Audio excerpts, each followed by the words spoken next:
You're watching Good Morning Nigeria on the network service of the NTA. Up next is Newspaper Review.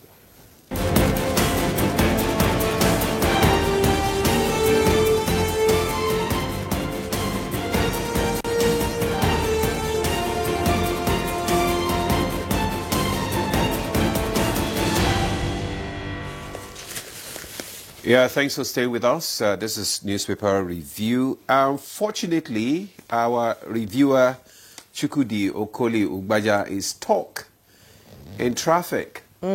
Stuck in traffic, you know. A lot of our cameramen are not here too.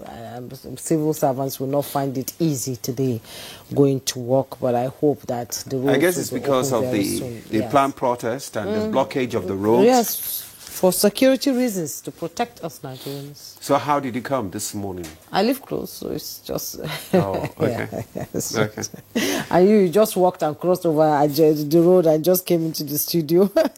Okay, let's go to the papers. While we wait, maybe Mr. Chukwudi will make it. I'll begin with the Daily Times newspaper. In the Daily Times newspaper, above the masthead, some clarifications from the Ministry of Education. English, mathematics compulsory for all O-level candidates. That's coming from the federal government, a clarification on it. And below the headmask, IMF urges Nigeria to reallocate 1% of GDP to growth sector. Details on page 2. And Oshibajo ECOWAS election observation mission to Cote d'Ivoire. He leads that observation mission to Cote d'Ivoire. That is on page 2. Nigerians will stop seeking treatments abroad soon. That's coming from the Deputy Senate President, Barrow Jibrin. Details on page 8. How they're going to do it, we'll need to find out. And INEC issues notice of Anambra governorship election. So find it on page 2. Governor Mutwang lauds Gowon as peace builder at 91. Details on page 2. Reforms, improved security spur $8 billion energy investment. That's coming from the CBN Governor Cardoso. You find the details on page 11. Let me quickly go to the Leadership newspaper, and above the masthead of the Leadership newspaper, Zamfara government reinstates 103 sacked teachers. Details on page 18. Nigerians don't want coups, say Afenifere Middle Belt Forum. You find all the details on page 4. And below the masthead, let's focus on tackling hunger, not defections. As coming from the Oyo State Governor, Makinde. Details on page 23.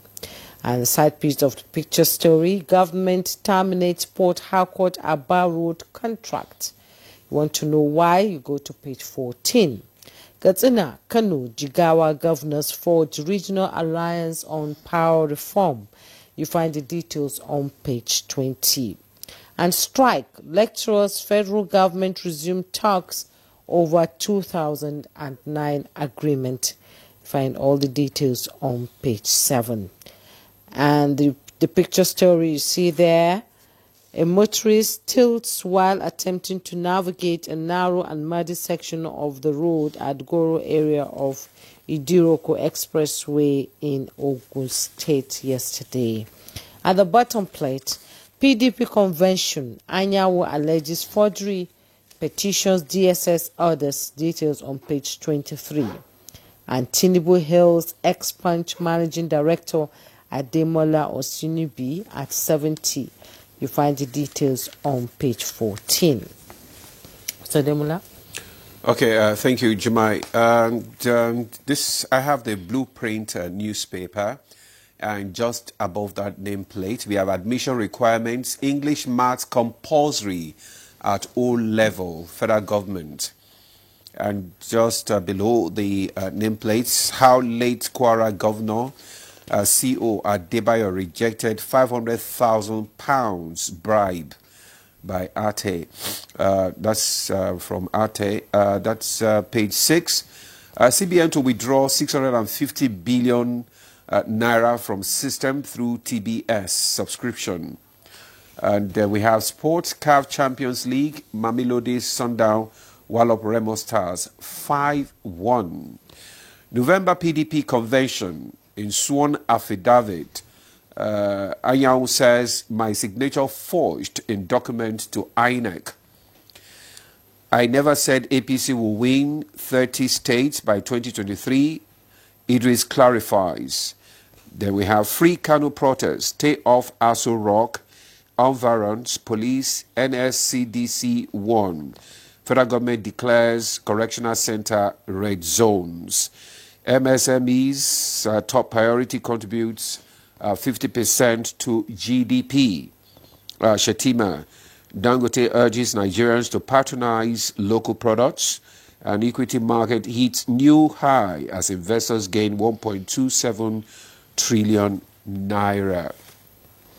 Actually, Juma, I'm interested in the fact that the government still needs to give more clarification to these English maths compulsory. Exactly. There's a lot of confusion around that. Yes, you know. yes. Is it, do you need to write it during your WAEC or NECO, but it is not, maths is not required for art students going to the university? We need to know about that. Parents are quite confused over that issue, and I think there should be more clarification by the Ministry of Education. And one I think what the statement is saying is that the Director of Press and Public Relations, Folashade, said the new education does not exempt any candidate from these course subjects. That is, the subjects are compulsory, that is English and maths, but rather introduces a more inclusive and flexible approach to tertiary admission requirements. So which means that maybe for admission into tertiary institutions like universities, polytechnics and all that, you don't really need mathematics. If you're an art student. If you're an art student. But it's a compulsory subject for students in secondary school, especially those sitting for O levels, you know, to take. Yes, to take. All right. And one other interesting issue from the IMF that I'm interested in is urges Nigeria to reallocate 1% of GDP to growth sectors. What sectors are they talking about here? Let's go to page 4 to see what it is they're talking about. Is it roads and all that? Because I can see that government terminates Port Harcourt Aba road contracts. You know, some of these contractors just collect mobilization money and just go home. And, you know, this has been going on for a very long time. That road is something else, really. Yeah, it's been going on for a long time. But if there is no compromise on the side of those who are involved in, you know, giving out the contracts, I mean, we won't have a repetition or a reoccurrence of such. Of revocation of because if you give someone a contract and you already paid some money, you want to ensure that that contract is, you know... Yes, it's delivered and on time. But it has been going on for ages, and I think the minister is taking a proactive step to ensure that, are they going to return the mobilization money they collected? Yes, they will return if the job is not done. Yes, they have to be held accountable. Well, I see that the sectors that the IMF is talking about is like productive sectors like education and infrastructure. So the spending on education, they say, have been on the decline in relation to its GDP since 2012. That is alarming. They say education is the bedrock of any society, and if there's a decline in allocation to education, then there's a serious, you know, issue here, and that it should be looked into, actually. Yeah, then the problem in the PDP is still brewing. I mean, it's just like it's never simmered down, and with the secretary now saying that his signature is forged. So I don't know how that convention in November is going to look like. And November is just around the corner, and the crisis keeps increasing, and the, you know, what they call it, because crossing carpets. Yeah, Samuel Anyang is alleging that the forgery of his signature in a letter notifying the INEC of the planned convention. That's another big problem. Well, the good news is lecturers and federal government are back on the table now, you know, to talk over the 2009 agreement. 2009 is a long time, 16 years actually, and the agreement has still not been, finalized. Well, we hope that things get better. And Sokoto, talking about education too, Zamfara government reinstates 103 sacked teachers, bringing them back. Where were they sacked in the first instance? Why were they sacked in the first instance? That's the million-dollar question here. Let's find out why they were sacked. Maybe it was by the previous government or before this one. It said a total of 103 teachers who were removed from the state's payroll about 10 months ago have been reinstated. Well, the teachers were among 780 civil servants whose salaries were stopped in January following a statewide verification exercise. I think they were caught not because they were not, Anyway, let's talk about this free Kano protest and stay off Aso Rock and Varans police. This is already disrupting activities, especially at these at the FCT here in Abuja. Well, we can see from our studio here, and Mr. Chukwudi, I'm sure he must be so frustrated. I hope he hasn't left home yet, but if he's in that He's stopping traffic. If he's in that hold up, I can imagine the nagging and the complaining, and the venting. Well, I hope it gets over very soon so that people can come back, can come to work, and not only him, but what about other economic and social activities that has around come the town that will be disrupted? But anyway, I mean, protest is legal, but then when it disrupts, other activities, that is when you begin to get worry. Anyway, I hope that the protests will be conducted in a very peaceful manner. All right. The Deputy Senate President is saying that Nigerians will stop seeking treatments abroad soon. I hope so. That what? Nigerians will stop seeking treatments abroad. Who said that? Deputy Senate President. They have to lead by example. I hope so. I pray so. Even here in Nigeria now, medical expenses is so expensive. Just buying paracetamol now is like something else, more or less going for tests and all that. We hope.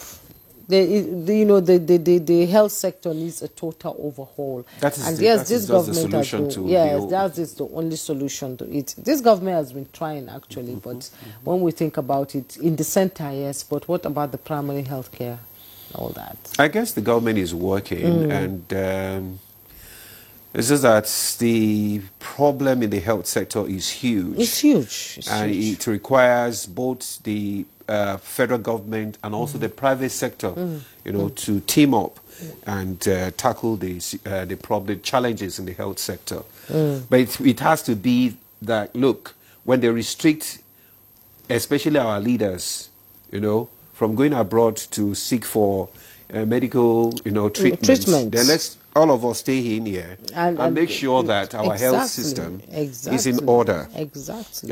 So. And there's good news from the CBN governor. Reforms improve security, spur $8 billion energy investment. That's in Nigeria. But are we feeling the impact of it? Do we have constant power? And all that. Well, so far so good. The power sector seems to have collapsed for a while. And in our sector, we've been having like nothing less than 22 hours. At times 24 hours without... well, it's a good development. It is. And, good, more, like President Tinubu always says, more good things are coming on the way. And there's always light at the end of the tunnel. Exactly. It's hard, the policies are tough, but... if we can bear it, we shall survive. No pain, no gain. Inshallah. All right, Juma, we have to, take a break now. When we return, our conversation will begin. Don't go away. It's on the electoral amendment.